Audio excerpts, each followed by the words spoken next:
Germany, where he became the wing commander for all of Europe.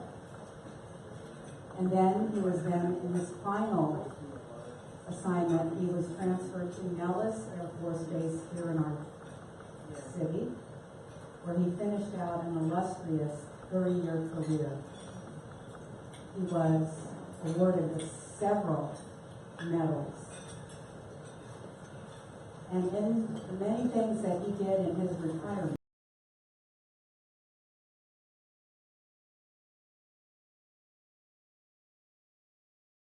a lot of things in his retirement at Nellis, but one of the things he did was join the Las Vegas Rotary Club.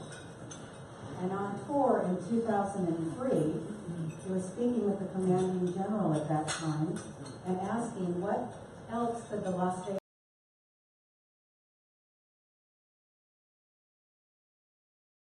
said that the fighter pilots and the officers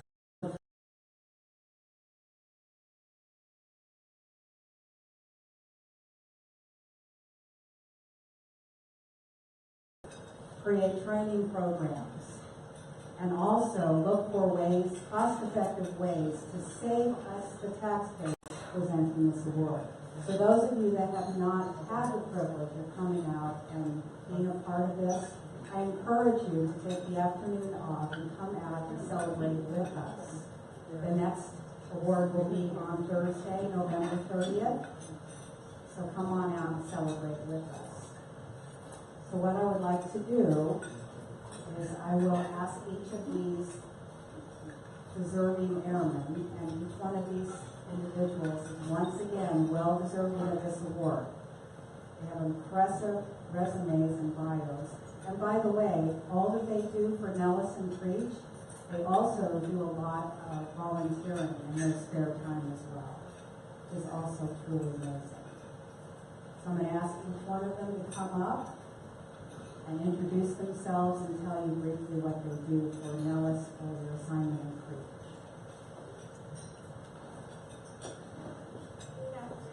Hello, my name is Staff Sergeant Ann, and I am the Aviation Manager at the Rotary School here at Austin. And I track aircrew. Sorry about that. I track aircrew like qualifications and training to go when they fly.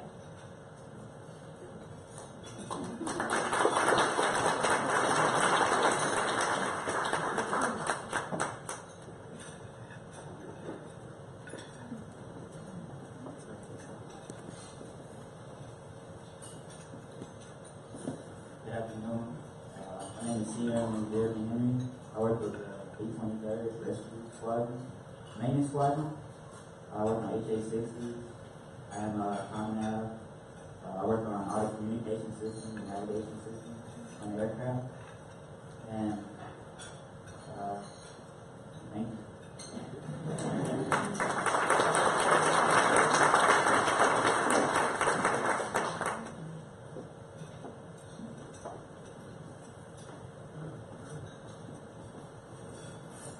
Hello everyone, my name is Austin Kramer, Staff Sergeant at the 44th Reconnaissance Squadron at Creech Air Force Base. Like Staff Sergeant Verity, I'm also an Aviation Resource Manager, and like she said, we just help our aircrew stay current, qualified, make sure that they're able to execute the mission, and everything is good to go. And I also appreciate the recognition for this. Thank you.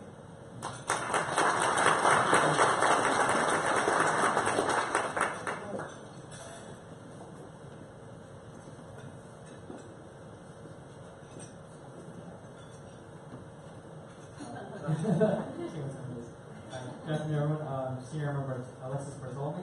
I'm part of the 78. I'm actually in service, but I'm attached to the active duty squadron. I'm attached to the 42nd, and I'm an intelligence operations supervisor. And I just oversee intelligence operations, 24/7 ops, and I just support aircrew, who supports ground forces with close air support. And thank you for having us.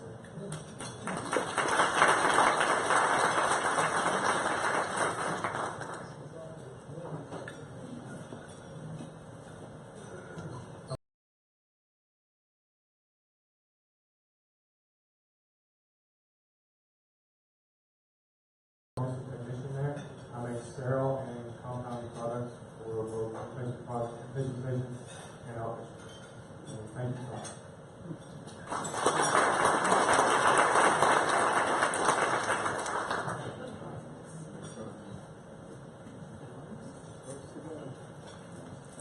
Get in there, Ted, or not?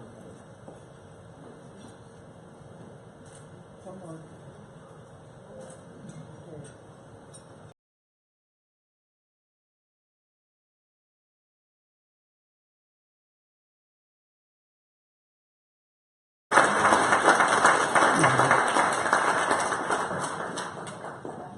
Please enjoy it.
Because I gotta start playing.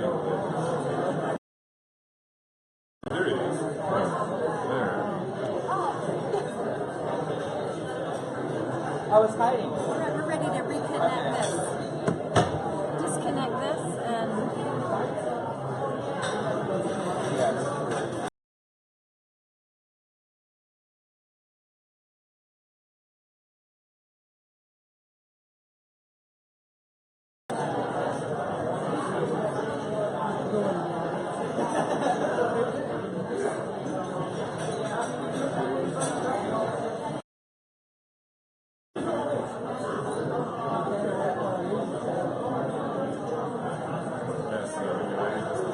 You hit that right here? And I'll turn up it's not. right for you, man?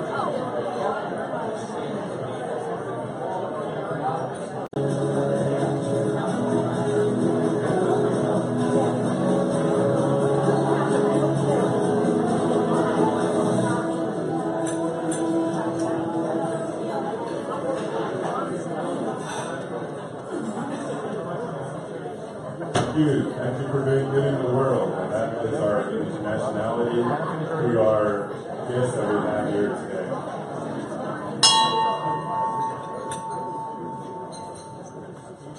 So, Mr. Sergeant, if you can jump back into action. We have the green binder moving around. You can make sure the binder keeps moving so that everybody can sign up for all our events that we will announce now. You can start with Rod Tucker. We'll talk about our Halloween party.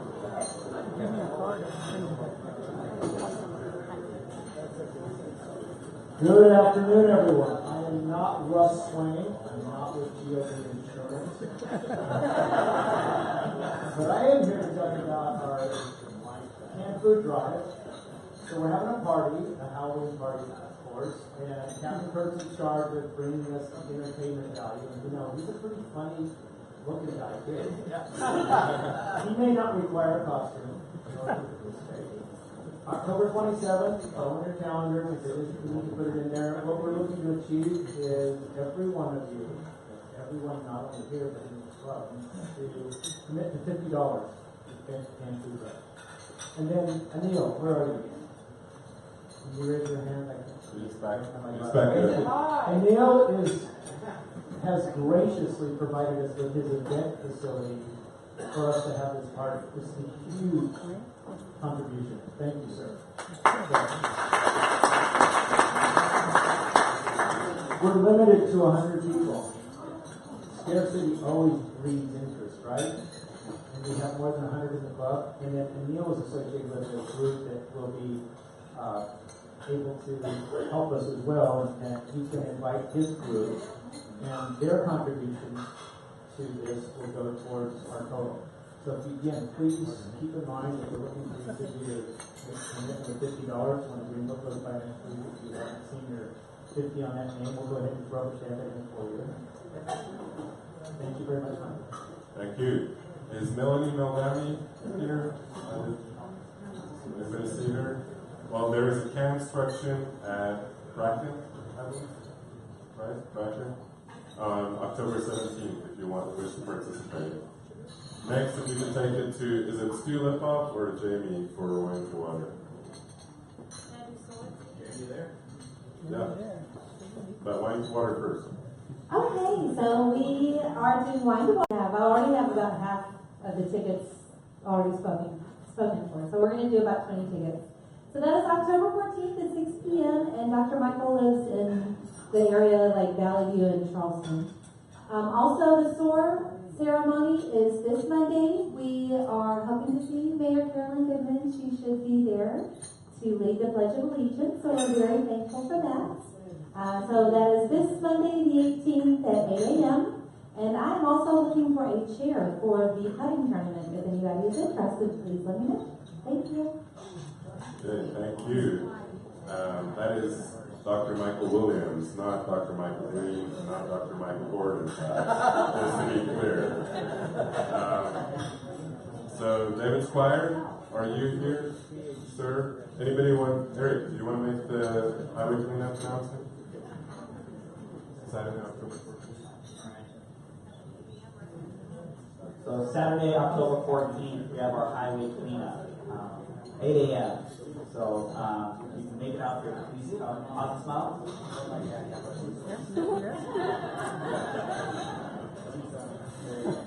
So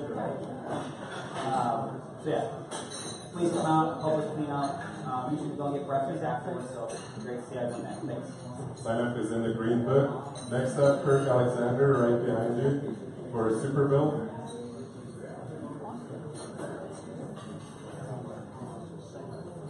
I took care of you. All right, so in the spring of next year, we're going to build a couple houses. 2 weeks from now, we're going to actually build a house in Tijuana. So I know that that's a little late in notice and getting any notification that we're building some houses. We do have some members that have already signed up. We have a current roster of about 16 people with volunteers that are building on this bill. We need about 35. So if anybody's up to it, I want to tell you that our very own Larry Tomzik, who moved to Florida, was living in Naples, is living in Naples, will be joining us on the bill. He's actually flying in, and that indicates that he's doing just fine, even though the hurricane came through, right through, and ripped through Main Florida. 7th of October, we'll be staying in Chula Vista. It's in the San Diego area. From there, we'll stage and we'll go into Tijuana. If anybody interested in joining us, please see me. I'll be happy to show you how to get there. Thanks. Thank you. Next, if you could take the microphone to Neil Melnick to talk about our UNLV tailgate party. Sign-ups are in the Green Book, I believe, right? So September 30th, before the game, we're going to have a great tailgate for about an hour and a half before the game with wrestling, beautiful luxury RV, and I'll be bringing a great spread of barbecue food. And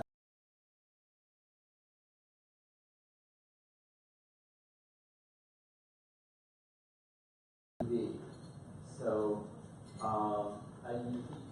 expect that that's either going to be a 12:30 or a 3:30 start for that game, and we'll be out. I'll be announcing that and sending out an email as soon as we have confirmation. Thank you. Rumors are unconfirmed because after the Howard game, that's how UNLV intends to win. Is to not announce game time, so they show up and the other team doesn't. That's unconfirmed. But we will get back on the time for that. Thank you for handling that, Neil. Howie Hopkinson, are you here? Then, back here. Tell us about our day of caring, sir. Hello, fellow Rotarians. Just a reminder of a community service project we're teaming up for with United Way for the United Way Day of Caring. We have been set to Project Beautify Bridger Middle School. It's an older school in town, and we will be painting and rehabbing the structure. So clothes required. Any clothes you're not worried about getting destroyed. We are about 8 volunteers right now. We're looking to get somewhere between 15 and 25. The more you marry, you bring friends, you bring family, children as young as 8 years old. It's from 10 a.m. to 3 p.m. Lunch will be served.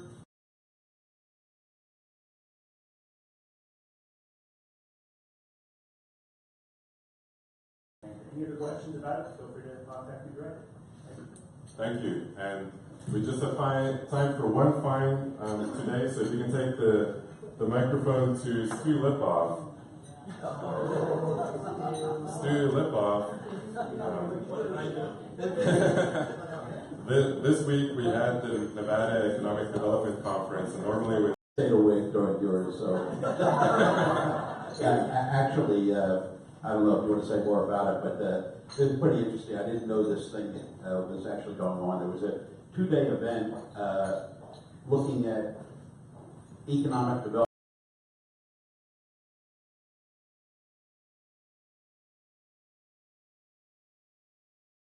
A number of different initiatives for both government, business, society, and they were basically sharing ideas as well as progress that they're making to attract and diversify the economy here, as well as one session to kind of grow the gaming and hospitality, which kind of surprised me. But it was pretty exciting. I learned a lot about what's happening to grow the economy. 888-3759. 3759. Bill Steering. Bill Steering. All right. Bill. Let me double check. Drawing. All the jokers are Sarah.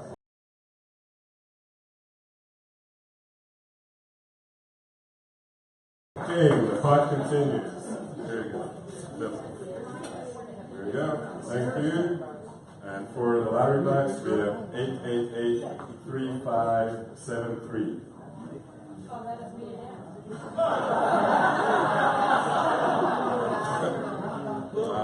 And I won last week, so I'm feeling lucky. I should go buy something. And now you can go out and eat. Thank you. Yeah, congratulations.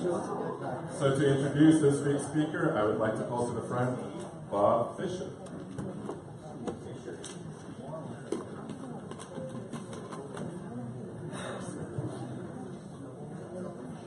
Sidra has done such a good job of bringing us the most diverse speakers thus far this year.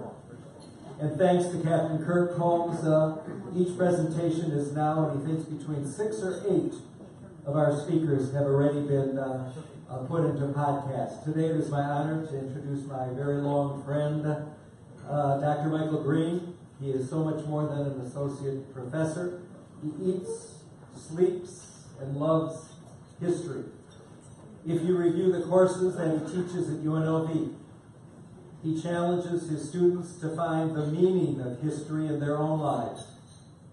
The practice of keeping official documents has been going on ever since man began to walk.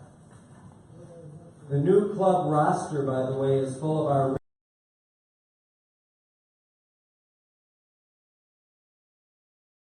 in our story. And as Rotarians, we live our story. It is my honor to introduce, and you're always going to be, Nevada's archivist, Dr. Michael Green.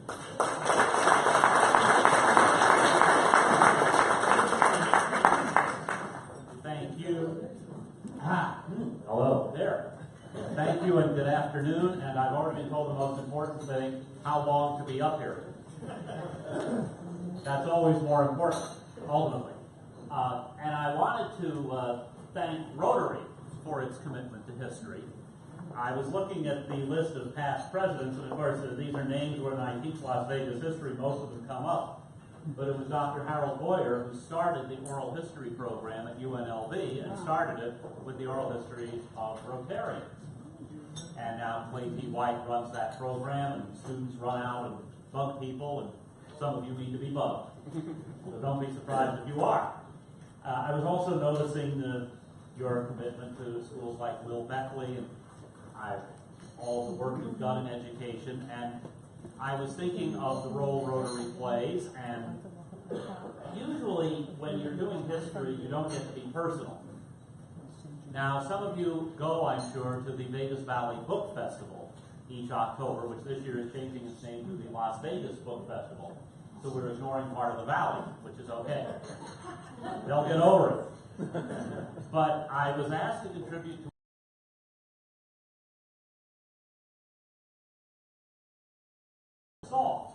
which I did. Now, I'm going to say you have to come to the Clark County Library, I think it's the night of October 19th, or buy the book, which would be nice. I do not get a cut of it, so I can plug it, and explain my little story. And what I don't get to mention in the story is the role the Rotary Club played in it. So I always tell my Rotary story, which is that when I was a senior at Rancho High School, is Rancho in the house? No. Is there anyone here from Las Vegas High School? Good.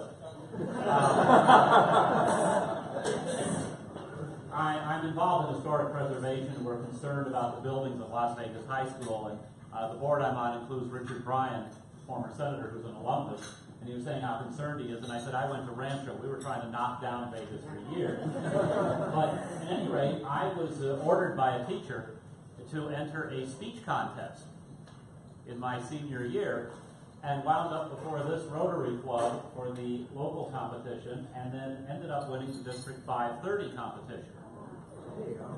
So, there was a Rotarian named Bob Brown for whom the Rotary Club was a religious experience. Now, there have been 2 Bob Browns who published newspapers here, and the previous one was the one I worked for, and he came to this Rotary meeting and came up to me, and I had talked about the 4-way test, which I recited without looking at it. Because I had to do that. Thank you. You had a past president, John Smith, who used to run Nevada School of the Arts, and I had a friend who worked there. And I walked in one day, and I saw the sign. I said, oh, the Rotary 4-way test. And my friend looked at it. I thought it was from the Bible. And I said, well, to John, it probably is. Anyway, so Bob Brown heard my speech, which was about how you apply this to journalism, and came up to me and ended up hiring me as a reporter at the Valley Times, and it changed my life. And I ended up becoming a history professor in part because the newspaper went bankrupt. And I thought, oh, colleges and universities don't go bankrupt. So at any rate, I owe a great deal to the Rotary Club. But it also got me thinking about the schools I'd attended. And Walter Bracken Elementary, named for one of the early leaders of Las Vegas who was part of the Las Vegas Land and Water Company, and how we learn history and how we don't always know it at the time. Walter Bracken, as the agent of the LVL&W, used to have people come in. Suppose Bob Fisher wanted to put a fire hydrant in front of his house. He'd go in to see Bracken and say, can I put a fire hydrant in front of my house? And Bracken would say, well, I need to think about it. I'll get back to you. Wait until Bob had left, and then get on the phone to LA and say, is it okay if Bob Fisher puts a fire hydrant in front of his house? Because that's where the corporate headquarters were. And their response would be yes, no, or who cares? And the next day, Bob would come back and Bracken would tell him his decision. And Bob and Las Vegas would be convinced Walter had made the decision. So the fact is, in later years, he did run it, and he did get that choice. And he lived in the heart of town, a typical residential area we all live in today, Fremont near 5th. And it speaks to Walter Bracken's power that Fremont Street was not paved until he lived there for 20 years. So the LA office wouldn't go along with it. And then I was at a junior high school named for your 1935-36 president, Dr. Roy Martin. Wow. And Dr. Martin was the second doctor in Las Vegas after Howard Hewitson. Also has a school named for him. And the Brown family is in Judge Burton before him.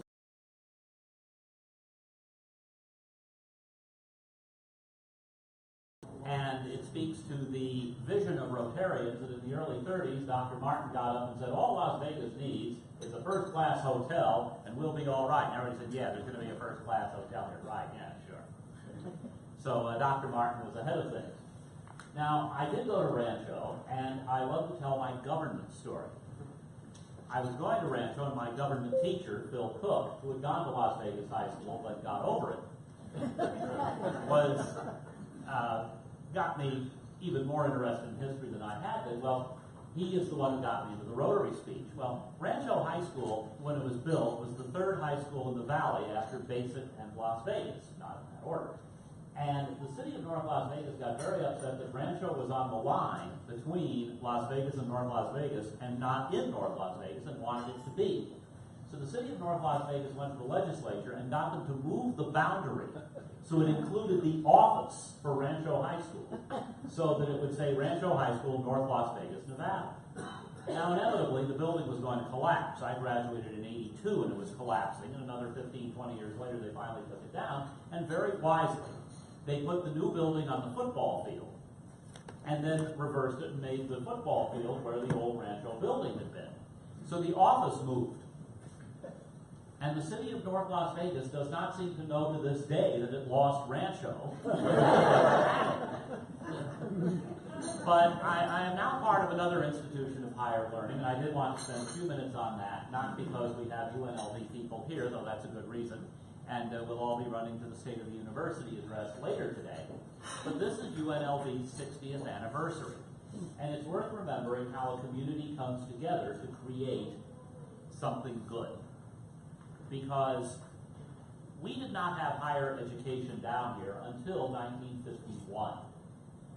The original institution of higher learning in Nevada opened in Elko in 1874 with 6 students.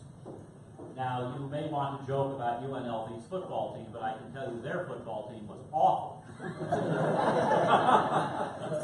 We like to say, do we have a defensive line? They had 6 players. They didn't even have a defensive line. Lousy dorms, too.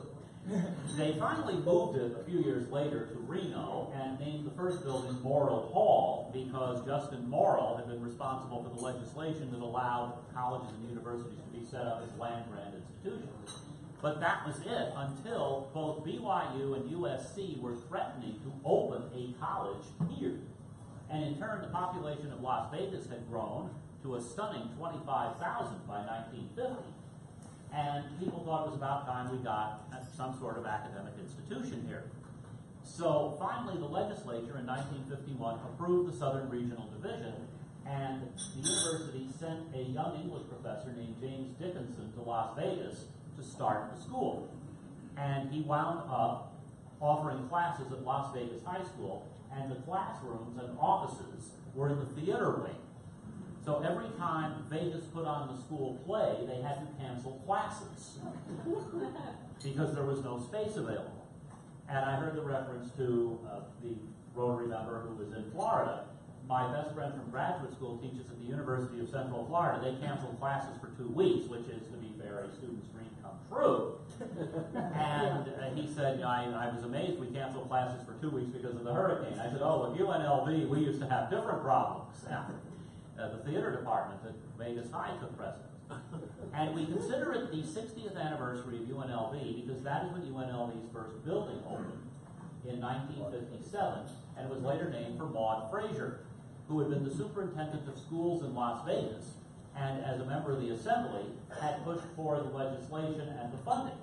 Now, at the same time, Maud couldn't do it all, although Maud could do almost everything.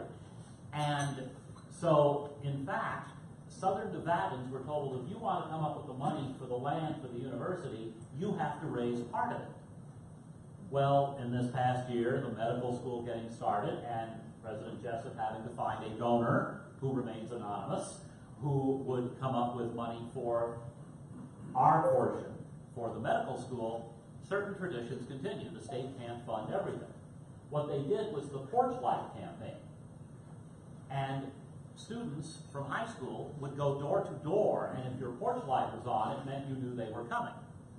And I have the funny feeling that half of them ended up getting candy because people thought it was Halloween.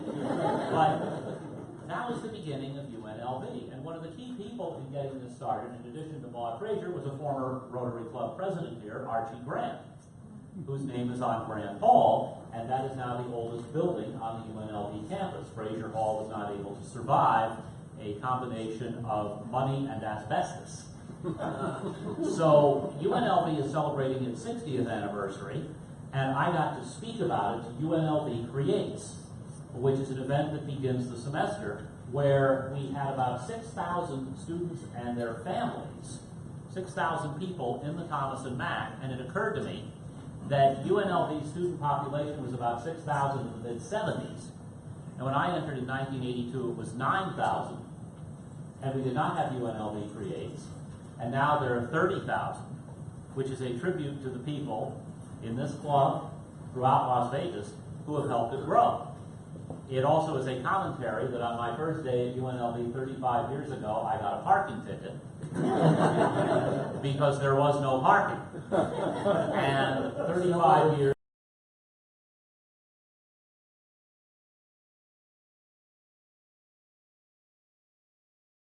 basically university. At least I feel that way when I try to park. So Rotary has done a lot for me, done a lot for the community, done a lot for education. And it was kind of warming the cockles of my cynical historian heart to see the attention to Beckley and to Bracken, my old alma mater, and the attention you are paying to the history of the community, which continues next week, when my friend Mark Paul Patton will be here, and you will have to ask him about being recognized in Europe as a star of Pawn Stars. I was given one chance at Pawn Stars, and it was about something I knew nothing about, and I was smart enough to say, I don't know anything about it. And so they went to somebody else, which probably blew my chance for a party at Chumley's house. Which, as I think about news developments, probably was a good thing. So what I want to do is leave a few minutes for questions about anything. Play Stump the Professor. And the Sergeant at Arms is headed, wherever you're headed is where, okay, we have there and there, so you two are going to get to ask questions. You know that. You never mess with the Sergeant at Arms. He's a sergeant and he has arms. You may not be able to comment on this, but in the line of history repeating itself, I understand some decently reliable authority that UNLV Medical School came here with the threat that either Cleveland Clinic or UCLA would be more than happy to work with UNLV if the state wants it. I have heard rumors to that effect. And there are certain things in life where you never know. I'm going to tell you a dirty secret. 2 to 3 years ago, somebody came to me and said, "Can you read a paper that we have written?" Okay, what was it for?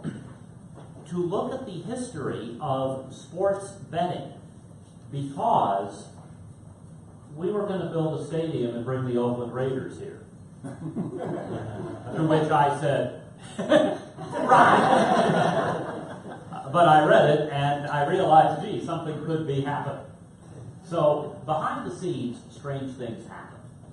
I would not be surprised if UCLA and or the Cleveland Clinic might have had something to do with that. And this is a tribute to what the community can do. That there used to be a joke in Las Vegas that we don't get to tell anymore. If you live in Las Vegas and are sick, where do you go? California. The airport. So we're doing a little better. By the way, Pat McCarron's son was a doctor. Hit Mark Hall Patton with that. You touched slightly upon the fact that land that UNLV acquired was a problem. We had to make contributions. And we have the son of Perry Thomas, who's one of our members. Yes. Perry Thomas, you didn't touch upon that, and of course that's an important part of UNLV's growth. If I had tried to list everything Harry Thomas and the Thomas family have done, we would be here for a year, at least. So, Mr. Thomas, thank you.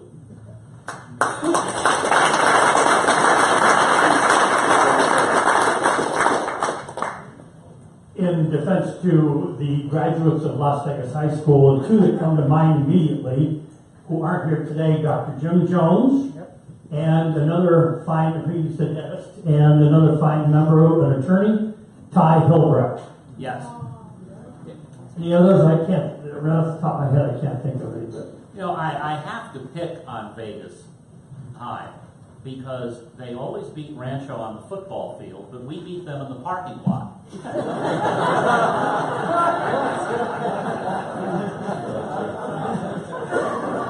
gotta get back to you, so we'll get them back to you. Hi, I just moved to town, but out of curiosity, what was the very first, if you know this, the very first casino? I hear that's big business here. What was the very first casino in Las Vegas? There's a rumor to that effect. So, legal? Technically, the first legal one was the Northern Club, which was at 15 Fremont Street, and the goal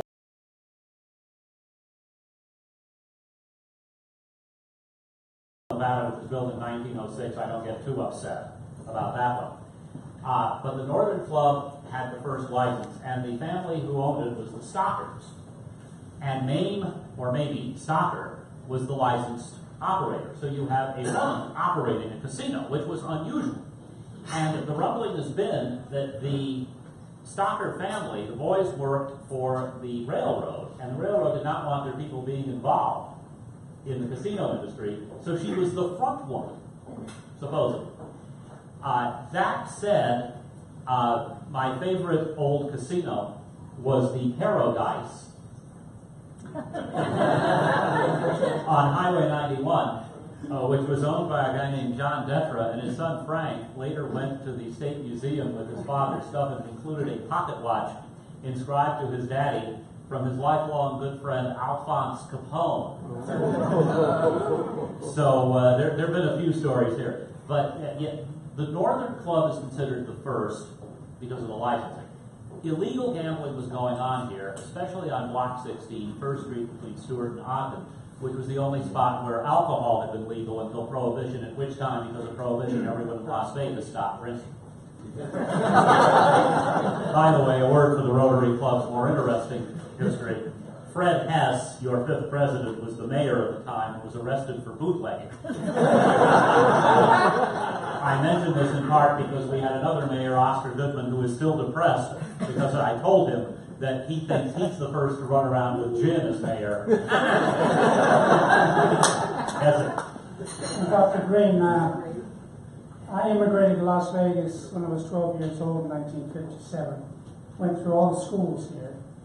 Had to go to, I didn't have to go to UNLV, I wanted to, but I worked for the Las Vegas Sun and Hank Green's fund, and I am happy to thank him for giving me a job that I could work nights to get double alum in UNLV.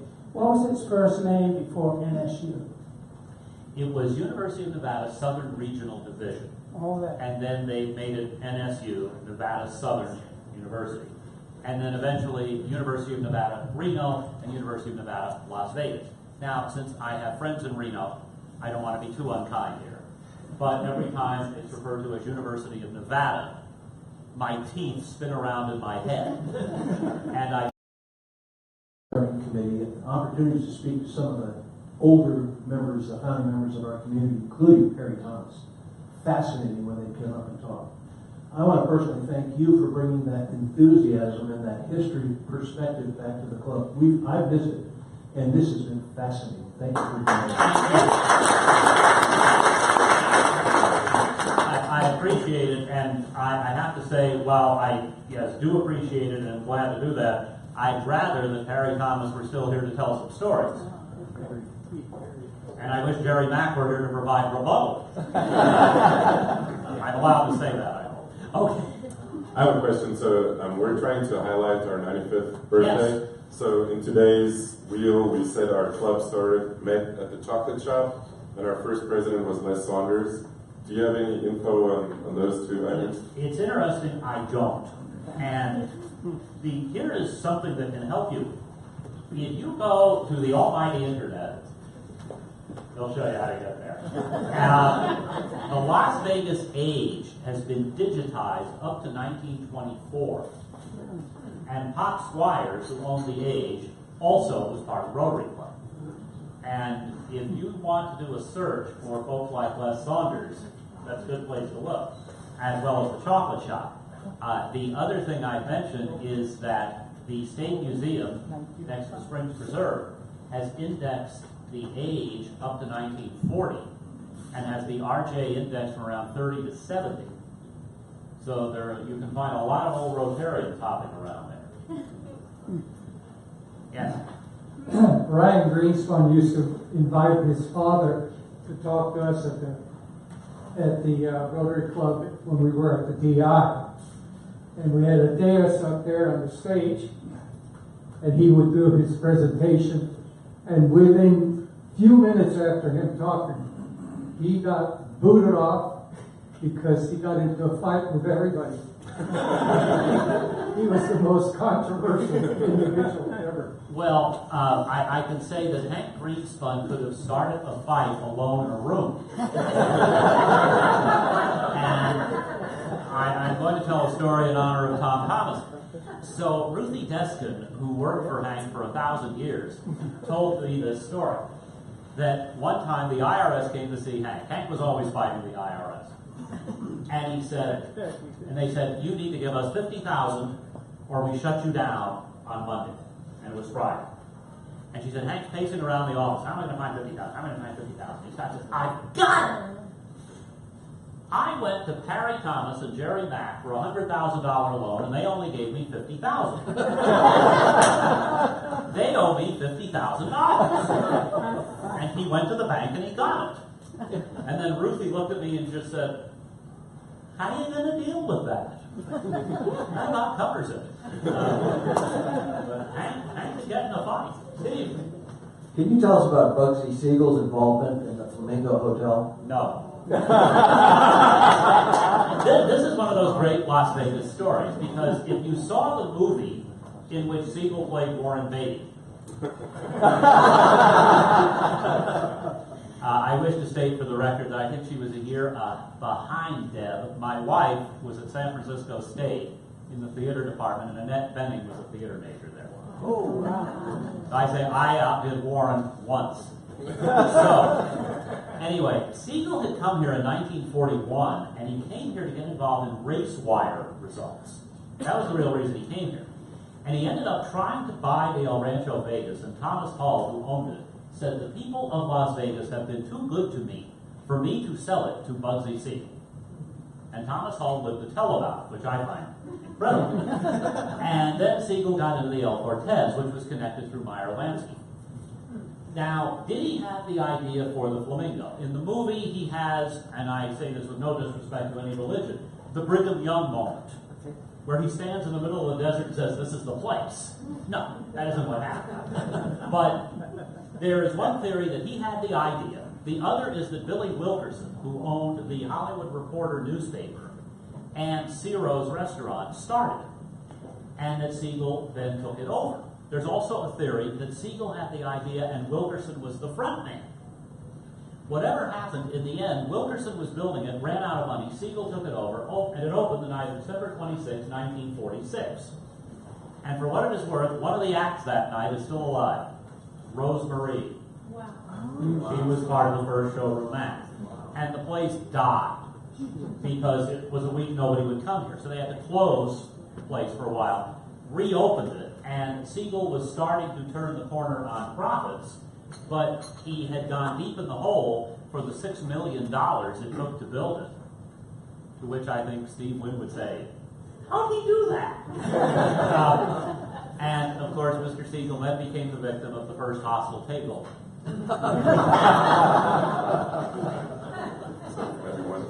One more.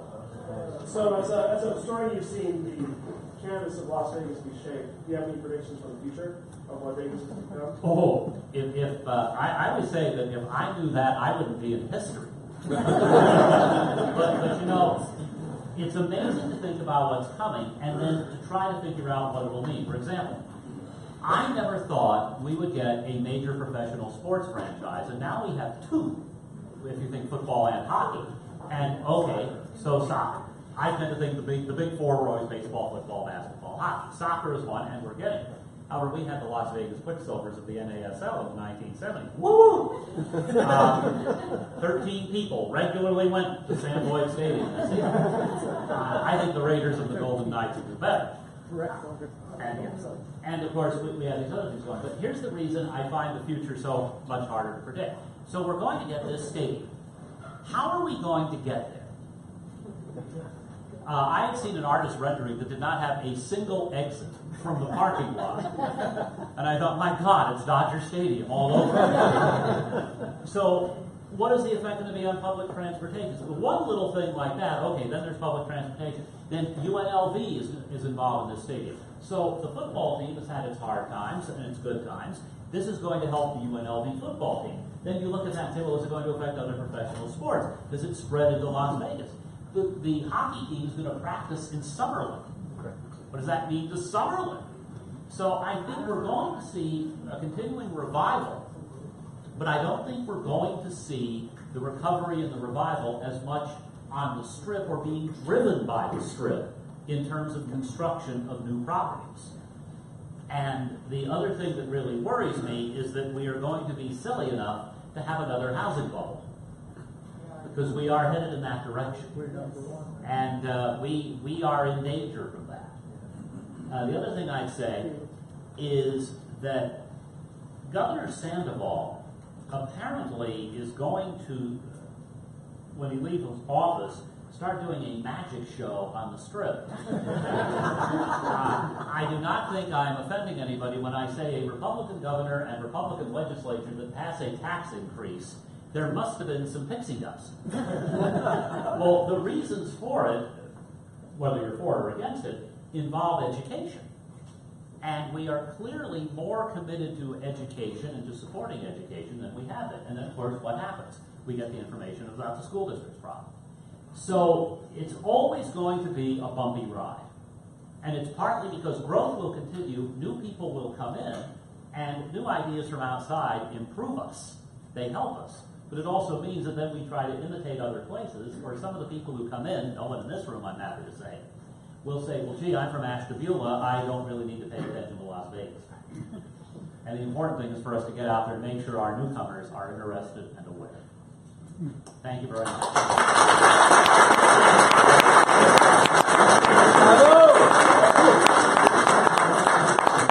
I would like to present you with our Share What You Can Award, where Emilio will will be presented to a homeless vet in your name. So, laws and smiles. Thank you. Thank you. So, like I always say, Rotary is like tennis. The one who serves best usually wins. Now go for it and make a difference.